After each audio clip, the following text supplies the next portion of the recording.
नमस्कार. मी मनीषा बोलते. आपण गेले 3 दिवस झाले आपण त्रिकोण जे ज्योतिषशास्त्रामध्ये त्रिकोणाला जितकं महत्त्व आहे आणि केंद्र त्रिकोण असं आपण जे म्हणत असतो की खूप महत्त्वाची स्थानं असतात ना ही. आपण अशासाठी विचार करतो केंद्रांचा की त्याच्यामध्ये ज्या राशी असतात ना त्या त्या आपल्याला काय रिफ्लेक्ट करतात आयुष्यात, आपल्या आयुष्याशी त्या कशा रिलेट करतात हे सांगण्याचा माझा प्रयत्न आहे. आपण केंद्रावर पण बोलणारच आहोत कारण केंद्र आणि त्रिकोण हा महत्त्वाचा मुद्दा नेहमी ज्योतिषशास्त्रात आहेच. आता केंद्र हे जे काय आहे ना, तर हे बघा तुम्ही, जेव्हा आपण केंद्रांचा अभ्यास करू तेव्हा आपण डिटेल सांगणारच आहे, पण तरी तू तर एकच गोष्ट सांगते की केंद्र म्हणजे काय, तर धर्म, अर्थ, काम आणि मोक्ष याचे 4ही राशी तिथे असतात बघा. तो पिलर आहे आयुष्याचा, त्याच्यावर आपल्या आयुष्याची खरी इमारत उभी आहे. आपण त्या ज्या 4 पिलरवर उभं असलेलो आणि त्याचा जेव्हा त्रिकोणाशी संबंध येतो तेव्हा आयुष्याला एक वेगळंच वळण लागतं. हे तुम्ही अभ्यास कराल. हा काही पुस्तकी अभ्यास नाही आहे, हा जीवनात घडणाऱ्या घटनांचा तिथे आपण मागोवा घ्यायचा असतो. अशा पद्धतीने थिअरी आपण नेहमी रिअल आयुष्यामध्ये कशी आपल्याला उपयोगी पडते हे बघायचं असतं. तेव्हा त्याला आपण म्हणूया उपयोगी थिअरी.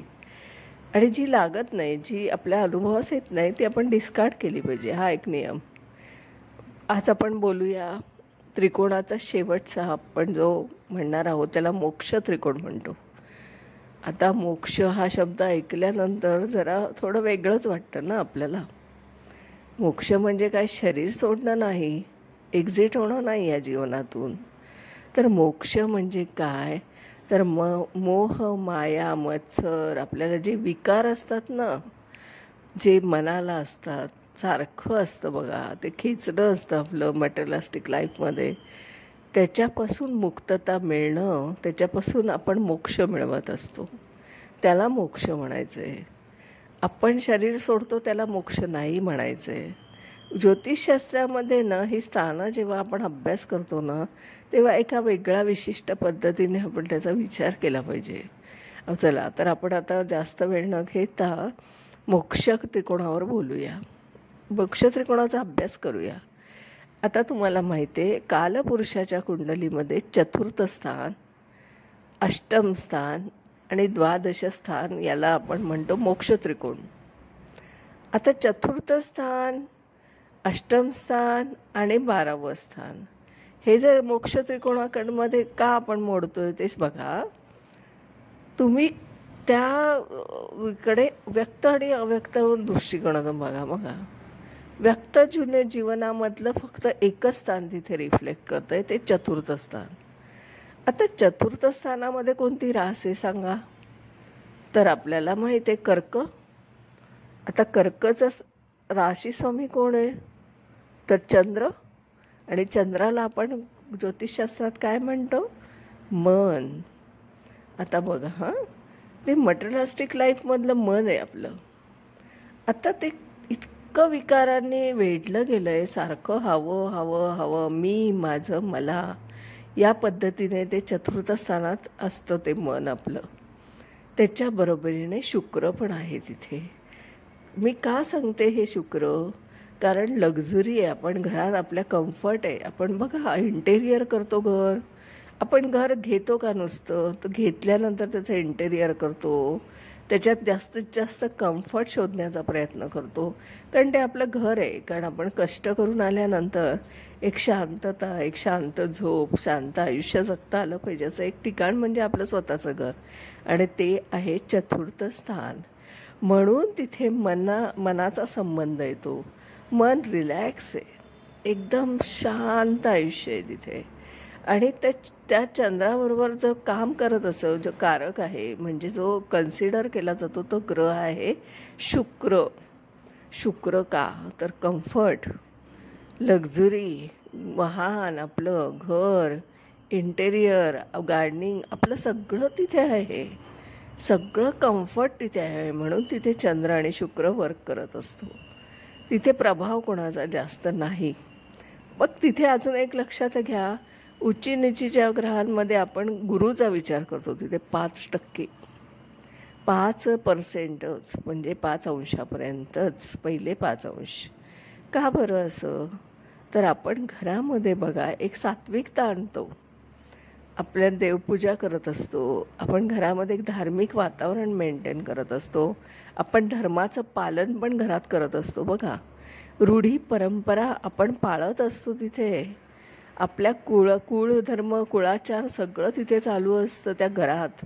सगळे जे काय असतात, आपले गणपती उत्सव साजरा करणं, नवरात्र, आपले काही कुळधर्म असतात, ते सगळे कुळाचार सगळे आपण त्या घरातच करत असतो. म्हणून तिथे गुरु 5 अंशापर्यंत उच्चीचा आहे.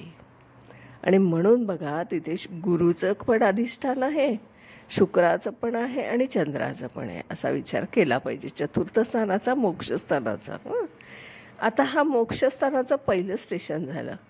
दुसरं स्टेशन डायरेक्टली अष्टम स्थान आहे. बघा, एकदम अव्यक्त जीवनात गेलो की नाही आपण. कारण तुम्हाला माहिती आहे, मी मागचे सगळे व्हिडिओवर बोलली आहे, त्याच्यात मी व्यक्त आणि अव्यक्तवर बोलते. व्यक्त जीवन हे आपलं प्रथम स्थानापासून सप्तम स्थानापर्यंत आहे. अष्टम स्थान हे काय आहे? तर गेटवे आहे, स्पिरिच्युअल पाथवेवर जाण्यासाठीचा पास आहे. तिथे गेट पास आहे. आणि तेच अष्टम स्थान, ज्याला आपण मृत्यूस्थान म्हणतो. आता मृत्यू परत एकदा फिजिकली नाही विचार करायचा आहे, असा विचार करता कामा नये. सारखं आपलं मृत्यू म्हटलं ना, तर तो मृत्यू कशाचा आहे पण आपण गृहीत धरलं पाहिजे. परत एकदा कशाचा मृत्यू होणार आहे? तर जे चतुर्थ स्थानात जे मला मिळवलं आहे ना, जे सगळं कम्फर्ट आणि आनंद सगळं, याचा मृत्यू होणं म्हणजे अष्टम स्थान. अष्टम स्थान ऑडिट होत असतं. अष्टम स्थान कोणाच्या अंडर आहे? शनी, मकर रास आहे तिथे. बघा, परत एकदा आपल्या आयुष्याला वळण मिळत असतं त्या स्थानातून.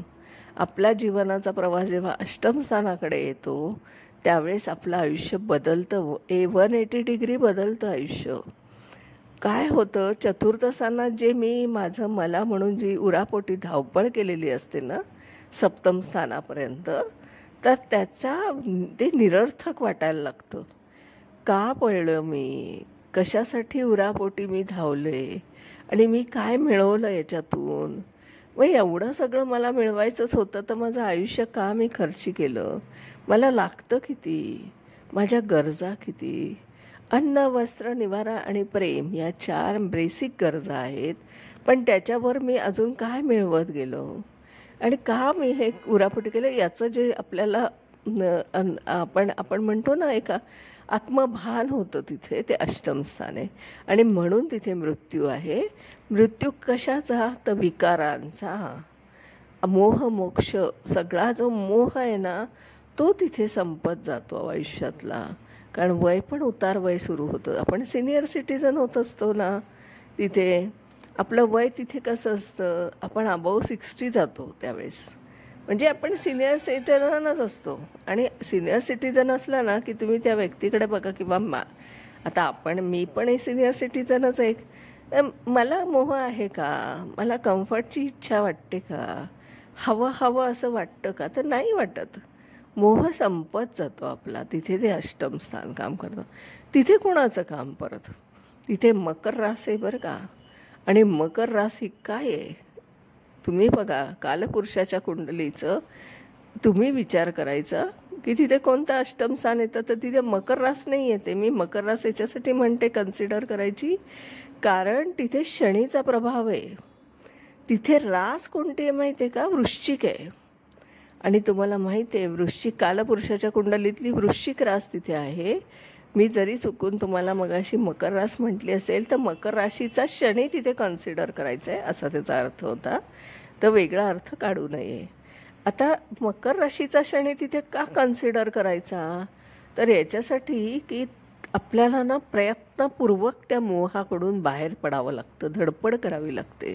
आणि ती धडपड करण्यासाठी खूप खूप प्रयत्न करावे लागतात, खूप कष्ट करावे लागतात. कारण ती एक आयुष्याची वेगळी फेज असते. आपल्या बदल असतो, 180 डिग्री आयुष्य बदलत असतं. आणि त्याच्यासाठी असलेलं आपल्याला हे सगळं सगळं हे सोडायचं असतं.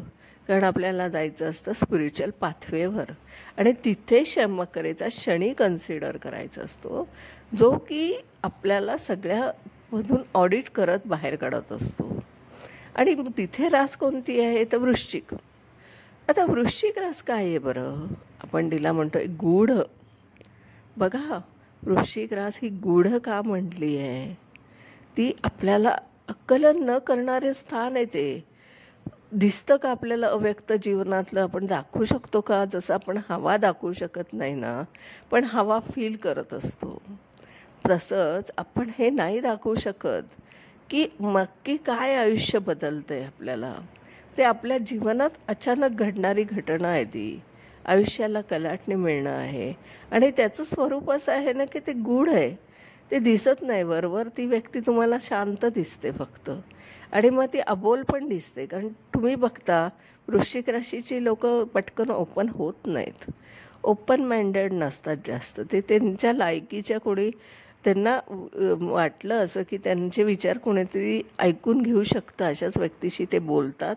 त्यांनाच आपले विचार ते सांगायचा प्रयत्न करतात. अन्यथा ते अबोल राहतात, मनात ठेवतात गोष्टी. म्हणून ती गूढ रास आहे. म्हणजे तिथे वृश्चिक राशीचा मंगळ पण विचार करायचा आहे. तर मंगळ काय आहे? तिथे शांत मंगळ आहे. तो गूढ स्वरूपात आहे. तो विचारी मंगळ आहे तिथे आता. आणि म्हणून तिथे शनी पण ऑडिट करत असतो. म्हणून मकरेचा शनी कन्सिडर करायचा आहे. हे नवीन थिअरी आहे. हे पुस्तकात कुठेही लिहिलेलं नाही. ही माझी स्वतःची रिसर्चची थिअरी आहे. ही नवीन थिअरी मी ज्योतिषशास्त्राची मी नवीन जी थिअरी केली आहे ना, ती कशासाठी केली आहे तर मला जे अनुभवास आलं नाही ते मी डिस्कार्ड केलं आहे. आणि जे मला अनुभवास आलं ते तिथे मी ठेवलं आहे आणि कन्सिडर केलं आहे. ही नवीन पद्धतीची थिअरी तुम्हाला लोकांना समजून सांगते. अष्टम स्थान, आता ते झालं मोक्षस्थानातलं अव्यक्त स्थान. तिथे विचार आपण शनीचा पण करायचा आहे. आता आपण जाऊया डायरेक्ट द्वादश स्थानात. द्वादश स्थान काय आहे बरं? परत एकदा मीन राशीच्या अंडर येत आहे. पण तिथे पण परत शनी काम करतोय. का तर मोक्षाचा कारक. आपण मोक्ष कुठून मिळणार आहोत? सगळ्या मटेरियलिस्टिक लाईफमधून. अव्यक्त जीवन आहे ते. व्यक्त जीवन फक्त आपल्या चतुर्थ स्थानामध्येच पोळतं. अव्यक्तमध्ये दोन्ही स्थानं जातात, अष्टम आणि द्वादश म्हणजे मोक्षस्थानं. आता आपण 12व्या घराचा विचार करूया, 12व्या भावाचा, द्वादश स्थानाचा. तिथे मीन रास आहे की नाही.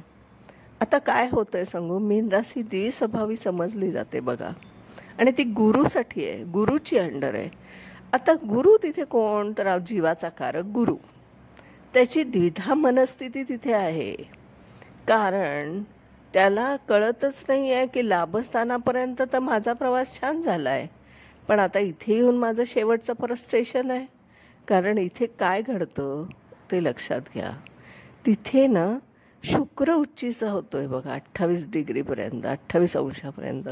का बरं असं शुक्र उच्चीचा होत असेल? जर मोक्षस्थान आहे तर शुक्राचं काय काम आहे बरं तिथे? असा विचार कधीतरी केला का आपण फक्त थिअरी अभ्यास केली आहे आणि पाठांतर केलं आहे, समजून घेतला नाही आहे त्याच्या मागचा अर्थ समजून घेऊन अभ्यास करणं हे जास्त महत्त्वाचं आहे. बघा, 28 डिग्रीपर्यंत अंशापर्यंत जर शुक्र उच्चीचा आहे असं म्हटलं आहे, असा का उच्चीचा होतो आहे तिथे? आणि बुध का बरं नाही होते? बुध का बरं आपल्याला नाही म्हणता येते? कारण बुद्धी कुंठित होते तिथे. बुद्धीचे चालनाच मिळत नाही की हे घडतं काय माझ्या आयुष्यात, मी इथे या स्थानात येऊन काय करणार आहे एक्झॅक्टली. म्हणून ते आपली बुद्धी कुंठित होणं म्हणतात त्याला. आपल्याला विचारचं काही सुचतच नसतं. आणि मग आपण म्हणतो ना की माझ्या मनात जेव्हा जे विचार असतात तेच माझा पुढचा जन्म असतो, त्याच्यासाठीच मी जन्म घेत असतो. होतं काय की आपण सगळं सोडत जातो, पण शेवटचं जेव्हा पूर्ण आपलं लास्ट इयर येतं, म्हणजे आपण अबाव 70 असतो बरं का तिथे. आता 70 अबाव 70 असणं म्हणजे आपण गोल्डन इयर्सच आपण एन्जॉय करत असतो ना, अवर्स आपले गोल्डन अवर्स आपल्या आयुष्याचे. आणि तिथे द्विधा मनस्थिती सुरू होते सगळी. आणि तिथे काय विचार येतो आपल्याला, की माझं काही राहिलं आहे का उपभोगायचं, मी अजून काही एन्जॉय करायचं केलं आहे का. मग तुम्हाला दिसतंय ना, आता तुम्ही सिनियर सिटीजनकडे बघा, तुम्ही सर्वात जास्त आनंदी जगतायत ते सगळ्या त्यांच्या इच्छा पूर्ण करतायत, ते सगळ्या परत पिकनिक करतायत, जेवण करतायत, आनंदी राहतायत, एकटे राहतायत तरी आनंदी असतात ते. त्यांना असं काही खूप रिग्रेट आहे असंही तुम्हाला जाणवणार नाही. असे ते आपले जे पूर्ण ओल्ड एज आहेत ना जी मंडळी, त्यांच्या मनात ही लक्झुरी परत एकदा निर्माण होते. परत एकदा ते तिथे एन्जॉय करतायत त्यांचं आयुष्य. आणि ते आयुष्य एन्जॉय करताना तुम्हाला दिसत आहे की ग्रुपने फिरणं, मस्त आपले जुने कॉलेजचे फ्रेंड्स जे आता खूप वयस्कर झालेले, ते एक व्हॉट्सॲप ग्रुप करायचा, त्याच्यातून सगळ्यांशी कनेक्ट व्हायचं आणि त्यांच्याशी आपण बातचीत करायची. मग त्याच आपल्या शालेय आठवणी, कॉलेजच्या आठवणी घेऊन एक पिकनिक अरेंज करायची, एकमेकांना भेटायचं, आनंद व्यक्त करायचा, गाणी म्हणायची, जे काय सुचेल आपल्याला खेळावं असं वाटेल ते गेम खेळायचे. हे दिसतंय ना तुम्हाला, हे सगळ्या आयुष्यात घडताना दिसतंय. कारण तुम्हाला सर्वात आनंदी कोण दिसते ह्या वयातले, तर वृद्ध झालेले मंडळी, जी काही सिनियर सिटीजन आहेत, जी अबाव 70 आहेत. आता तुम्हीच विचार करा, इथे लक्झुरी आली की नाही परत एकदा. म्हणून तो 28 अंशाचा शुक्र तिथे उच्चीचा होतोय, कारण परत एकदा मटेरियलिस्टिक लाईफचा फ्लेवर घेण्याची एक तयारी ठेवलेली आहे त्या जीवाने. आणि म्हणून तिथे 28% शुक्र उच्चीचा आहे. आणि बुधाचं कामच नाही, कारण आता बुद्धीचा वापर करण्याचं काही गरजच नाही आहे ना. आयुष्य आपलं सगळं संपलं आहे आणि आपल्याला फक्त आता शेवटच्या ह्या ज्या आयुष्याच्या शेवटच्या टप्प्यावर आहे ना, फक्त आयुष्य जगायचं आहे, स्वतःचं आयुष्य आनंदाने जगायचं आहे. आणि मला वगैरे याच्यातलं काही अप्रूप नसून त्याचा प्युअर आनंद घ्यायचा आहे. म्हणून तिथे बुद्धी नाही चालत, म्हणून बुध तिथे डेबिलिटेटेड आहे, निचीचा होतो, असा अर्थ आहे तिचा. आणि तिथे परत ते स्थान कोणाच्या अंडर आहे, शनी महाराज. तिथे शनी महाराज कन्सिडर करायचे असतात. ते कुंभ राशीचे शनी महाराज असतात तिथे. कुंभ राशीचा शनी का कन्सिडर करायचा, जरी रास मीन रास आहे तरी कुंभेचा शनी विचार करावा लागेल, कारण ड्युटी माइंडेड परत एकदा, कारण तो परत एकदा टर्निंग पॉईंट आहे. आपण हे सगळं आयुष्य जे बदलतो आहे ना मिक्स लाईफमध्ये, अव्यक्तमधलं, परत एकदा पुनरपी जन्म पुनरपीम, परत तेच सुरू होतं रोटेशनमध्ये. आणि मग त्या इच्छा आकांक्षा ज्या काय अपुऱ्या राहिल्या असतात, जे शेवटच्या क्षणी आपल्याला जाणवतात, आणि मग परत एकदा आपण त्याच्यासाठी, त्या पूर्ततेसाठी परत एकदा जन्म घेत असतो. आणि म्हणून पण पुनरपी जन्म असतो तिथे. म्हणून हा असा रोटेट झालेला हा जो 12 घरांचा प्रवास आहे ना, तो असा होत असतो. आणि तो त्रिकोणांच्या माध्यमातून असा समजून घेतला पाहिजे की तो मोक्षस्थानाचं शेवटचं स्टेशन आहे आणि शनीच्या आधिपत्याखाली येतं बरं का ते. तिथे गुरुचं काहीच आधिपत्य नाही, हे लक्षात घ्या. हे असं जीवन रिलेट करून ज्योतिषशास्त्र जर तुम्ही शिकलात ना, तर ज्योतिषशास्त्र वेगळ्या पद्धतीने समजत जातं, उमजत जातं तुम्हाला, आणि ते आयुष्यात रिलेट होताना दिसतात. तुम्ही जेव्हा होरोस्कोप रीडिंग करतात ना आणि कन्सल्टिंग करतात ना, तेव्हा तुम्हाला त्या व्यक्तीच्या आयुष्यात 12वं स्थान काय बोलतं आहे, अष्टम स्थान काय सांगते, चतुर्थ स्थान काय सांगते, मोक्ष त्रिकोणामधून काय रिफ्लेक्ट होतं हे पण कळतं. हे सगळा वेगळ्या पद्धतीने करायचा अभ्यास आहे. आणि याच्यासाठी आपण ह्या गोष्टींचा विचार करणं खूप गरजेचं आहे. आजच्या दिवसात मी इथेच थांबते. आता मी माझी ओळख सांगते. मी आहे सौ मनीषा प्रदीप चव्हाण. मी आदित्य गार्डन सिटी, वारजे, पुणे इथे राहते. माझा मोबाईल नंबर आहे 9763787646. आता मी कन्सल्टिंग करते, म्हणजे मी ज्योतिषशास्त्र मार्गदर्शन करते ज्योतिषशास्त्राच्या माध्यमातून. म्हणजे तुमची जन्मकुंडली हे तुमचं आयुष्य असतं. त्या 12 भावांमध्येच तुमचं आयुष्य कळत असतं बरं का. त्या 12 कुंडलीचे जे 12 भाव आहेत ना, ह्याच्यातून तुमच्या आयुष्याचा मी मागोवा घेते आणि त्या मागोवा घेऊन मी तुमच्याशी कन्सल्टिंग करत असते की आत्ता ह्या काय झालं आहे, हे ट्रान्झिट काय म्हणतं आहे, ग्रहगोचर आपल्याला काय सांगू इच्छित आहे. ग्रहांची भाषा डिकोड करून सांगणं म्हणजे ज्योतिषशास्त्र. ज्योतिषशास्त्र म्हणजे ज्योतिषी कोण आहे, तर मीडिएटर आहे. तो कोणी ग्रेट नाही, त्याला काही वेगळं असं काही ब्लेसिंग बिसिंग नाही आहे. त्याला ते करण्यासाठीची त्याचं पूर्वसंचित पुण्यकर्मामुळे तो ज्योतिषी झाला आहे आणि म्हणून तो ते काम करतो आहे वेदांगाचं. आणि त्याला फक्त डिकोड करायचा अधिकार आहे, डिकोड करायचा अधिकार आहे. आणि त्याला कुठलंही कोणाचं प्रारब्ध बदलण्याचा अधिकार अजिबात नाही, कारण आपण नियतीमध्ये इंटरफेअर करू शकत नाही. ते प्रारब्ध असतं प्रत्येकाचं. दृढ अदृढ असं एक प्रकारचे आपण कर्म म्हणतो ना, ते तसे असतात. तिथे आपण काही करू शकत नाही. तिथे आपल्याला फक्त रीडिंग करण्याचा अधिकार आहे, ना की त्याचं आपल्याला काही प्रवाह बदलण्याचा अधिकार आहे. हां, फक्त एक मी सांगू इच्छिते की आता जर ट्रॅफिक जाम आहे, आपण एखादी गाडी चालवतो आहे समजा आणि ट्रॅफिक जाम झाली, तर मग आपण काही त्या आपल्या गाडीला काही आपण पंख लावतो का उडून जायला, की चला पंख लावा आणि चला ट्रॅफिकवरून वरती उडून आपण दुसरीकडे झेप घेऊया, असं होऊ शकतं का? नाही, कारण आपल्याला ट्रॅफिकमध्ये जाम असेल त्यावेळेस थांबणं गरजेचंच असतं ना. मग आपण तो काळ फक्त काय करतो, तर गाडीचा AC लावतो आणि आपण तो क्षण पण एन्जॉय करतो गाणे ऐकत वगैरे, की ठीक आहे ट्रॅफिकमध्ये अडकलो आहे, ठीक आहे आता गाडी तसूभर हे हलत नाही आहे, एक 5 मिनिटाने थोडीशी पुढे जाते.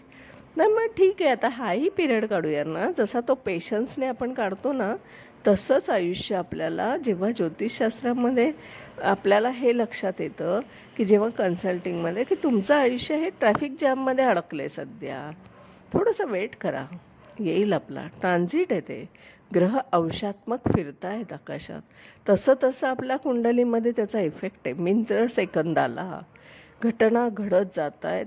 त्या एका जागेवर तशाच घडत राहणार नाही आहे. आयुष्यात एक झटका बसला म्हणजे आयुष्यात दुसऱ्यांदा परत तसंच होणार आहे का, तर अजिबातच नाही, शक्यता नाही दूरपर्यंत. म्हणून आपण असा विचार केला पाहिजे की हे क्षणिक आहे सगळं आणि हे क्षणभंगूर पण आहे. म्हणून आपण काय करायचं, पेशन्स ठेवायचं आहे फक्त. आपण त्या पिरियड आपण विचार करत असतो किती आपल्याला हा पिरियड अजूनपर्यंत वेट करायचा आहे, ट्रॅफिक जाम कितीपर्यंत आहे आणि तोपर्यंत आपण वेट करूया आणि हा काढण्याचा. आणि म्हणजे मग आपल्याला प्रारब्ध बदलता नाही येणार आहे. ट्रॅफिक जाममध्ये अडकलं तर ट्रॅफिक जाम आपल्याला तिथे थांबणं आलंच आहे, तिथे आपण नाही काही करू शकत. तसंच आपण कोणाचं प्रारब्धही बदलू शकत नाही, त्याची डेस्टिनी फिक्स आहे. फ्री विल काय आहे, फक्त फ्री विल आपल्याला वापरता येतो. म्हणजे उदाहरणार्थ आपण जर पाऊस पडतो आहे आणि मला बाहेर पडायचं आहे आणि मला अतिशय अर्जंट काम आहे, तर मी काय करणार, मी विचार करणार की मी ओलं होत जाऊ का मी रेनकोट घालू, का मी 2 व्हीलरने जाऊ, का मी 4 व्हीलरने जाऊ, का मी बसने जाऊ, मी कसं जाऊ, मला तर पोचायचं आहेच. पण मला फ्री विल काय आहे की मी कसं हा मार्ग काढू आणि कसं मी त्या माझ्या डेस्टिनीला पोचू. सेम तसंच आयुष्य आहे आपलं, डेस्टिनी फिक्स आहे. फ्री विल फक्त तुम्हाला आयुष्य कसं जगायचं आहे, आनंदाने जगायचं आहे का कुंठत जगायचं आहे, हा विषय आहे. त्यामुळे आपल्याला जरी एखादं संकट आलं ना, तरी घाबरून नका जाऊ, थोडं धीराने चला, कारण ट्रॅफिक जाम आहे ना.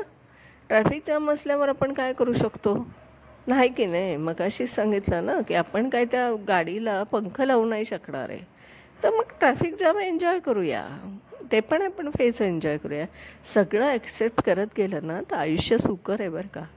हे जरा आपल्याला थोडी मनाची अवस्था बदलली पाहिजे आणि हेच ज्योतिषशास्त्रामधून सांगण्याचा प्रयत्न असतो.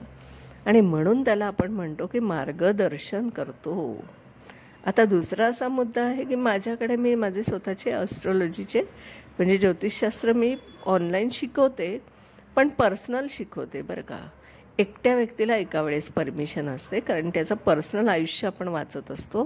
आपण लाईव्ह कुंडल्या म्हणजे तुम्ही ज्या काही कुंडल्या आणणार आहात अभ्यासाला त्याच्यावरच अभ्यास करत असतो, ना की आपण पुस्तकातल्या कुंडल्या घेत असतो. कारण पुस्तकातल्या कुंडल्यांचा आणि आपल्या होरोस्कोपचा काही संबंध नसतो, दूरपर्यंत येत नाही बरं का. कारण तिथे योग वेगळे, तिथे ग्रह अंशात्मक वेगळे, नक्षत्र वेगळे, त्या घटनेचा आपल्या आयुष्याशी काही संबंध नसतो, दूरपर्यंत येत नाही. मग आपण हे पोस्टमॉर्टम का करावं असा प्रश्न माझ्या मनात नेहमी येतो. म्हणून मी हे डिस्कार्ड तुम्हाला म्हटलं आहे की मी जे मला पटत नाही ते मी डिस्कार्ड करते. तशा पद्धतीने मी तुम्ही आणलेल्या कुंडल्यांवरच प्रिडिक्शन शिकवते, थिअरी विथ प्रिडिक्शन. म्हणजे असं नाही की डायरेक्ट प्रिडिक्शन. तुम्हाला थिअरी नाही कळते ना, हे ग्रह म्हणजे काय तर ते पण मी सांगणार. कारण 12ची टीमच आपल्या सगळ्यांच्या कुंडलीमध्ये आहे आणि 12 स्थानं कॉमन आहेत. वेगळं अभ्यास करण्याची गरज नाही. आणि तेच आपण प्रिडिक्शन विथ थिअरी आणि थिअरी विथ प्रेडिक्शन अशा पद्धतीने 1 to 1 ऑनलाईन एकट्या व्यक्तीला शिकवण्यात येतं. आणि त्याला सिक्रेसी ही मेंटेन केली जाते. कारण शेवटी होरोस्कोप हा त्या व्यक्तीचा स्वतःचा असू शकतो, त्याच्या फॅमिलीचा असू शकतो किंवा अजून कोणाचा तरी असू शकतो. मग त्याला सिक्रेसी असायला लागते. म्हणून मी ग्रुपमध्ये क्लासेस घेत नाही. मी तुम्हाला सांगितलं आहे एका व्हिडिओमध्ये, मी तुम्हाला सांगितलं की माझ्या आयुष्यात माझ्या होरोस्कोपमध्ये शनी केतू याने काय वर्क केलेलं आहे. कारण मी माझं स्वतःचं प्रिडिक्शन करून तुम्हाला ओपनली सांगितलं आहे की माझं जर होरोस्कोप मला डिकोड करता आला आहे, माझंच आयुष्य मला वाचता आलं आहे, तर नक्कीच मला दुसऱ्याचं आयुष्य वाचता येणार आहे. आणि म्हणून मी माझं स्वतःचंच आयुष्य माझा होरोस्कोप डिकोड करून तो यूट्यूबला टाकला आहे की माझ्या कुंडलीमधले ग्रह मला काय देत आहेत, काय वर्क करतायत ते माझ्यासाठी. तशी ती शनी केतूची जी युती आहे ना, ती मला हे अनवट वाटा चालवायला देते बरं का. अष्टम स्थानातली हे अनवट वाटा का बरं आहे बरं. मी PDF देत नाही, रेकॉर्डिंग देत नाही आहे. मी 1 to 1 शिकवते एका व्यक्तीला, ग्रुपमध्ये शिकवत नाही आहे. वेगळ्या पद्धतीने ज्योतिषशास्त्र शिकवते. थिअरी कमी केलेली आहे, जी लागत नाही ती थिअरी मी काढून टाकलेली आहे. आणि हे सगळं जो बदल अनवट वाटा आहे ना, प्रवाहाच्या विरुद्ध दिशेने पोहण्यासाठी खूप एनर्जी लागते. ती अनवट वाट आहे एक, आणि ती माझं प्रारब्ध आहे. कारण माझा शनी आणि केतू अष्टमातला हे काम करतो आहे माझ्यासाठी. तर अशा पद्धतीने हे माझं रोजचंच बोलणं आपल्याशी असतं, संवाद असतात बरं का. तर आपण रोज संवाद साधूया. आजच्या दिवसासाठी इथेच थांबते. धन्यवाद.